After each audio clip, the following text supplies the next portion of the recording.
خبر شامل کریں گے پاک پتن سے۔ ہمارے نمائندہ محمد احمد بھٹی کی پاک پتن 12.5 کروڑ روپے کی خصوصی گرانٹ سے ٹی ایچ کیو بونگا حیات کی تعمیر کا کام جاری ہے، جس کا تمام تر credit M P A Mian Farrukh ممتاز مانیکا کو جاتا ہے۔ ان خیالات کا اظہار انچارج ڈاکٹر محمد اجمل شہزاد نے اینکر پرسن حسن بخاری سے گفتگو کرتے ہوئے کیا۔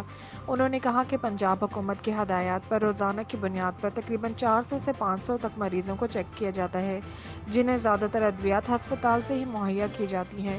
ڈی ایچ کیو کا افتتاح 28 فروری 2022 کو deputy commissioner Ahmad Sohail, M P A Mian Farrukh ممتاز مانیکا، سابق وائس چیئرمین ضلع کونسل میاں اسد ممتاز مانیکا نے اپنے دست مبارک سے کیا، جس کی تعمیر کا کام تیزی سے جاری ہے۔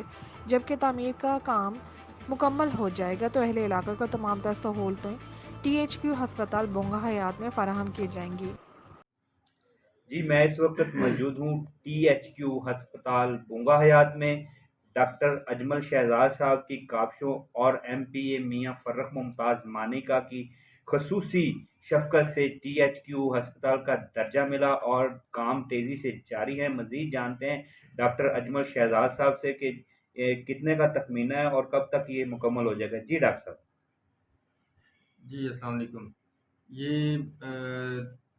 فروری 2022 میں یہ ٹی ایچ کیو ہاسپٹل کا آر اے سی بونگا یاد کو درجہ ملا تھا، تو اس کی جو تخمینہ لاگت تھی تقریباً 12.5 کروڑ روپے بلڈنگ کے لیے ہے۔ انشاءاللہ یہ 2023 جون تک بلڈنگ کمپلیٹ ہو جائے گی، اور یہاں کی جو عوام ہے ان کو مزید سہولیات کے مواقع ملیں گے انشاءاللہ۔ یہاں پہ ڈاکٹر صاحب کتنی بلڈنگ یہاں پہ بن رہی ہیں؟ یہاں پہ 3 مین بلڈنگ بن رہی ہیں اور ایک مورچری کا بنانے کا پلان ہے۔ اچھا ڈاکٹر صاحب، یہاں پہ تقریباً ڈیلی ویجز پر آپ کتنے مریضوں کو چیک کرتے ہیں اور حکومت پنجاب کے وژن کے مطابق اس کو میڈیسن وغیرہ مل رہی ہے؟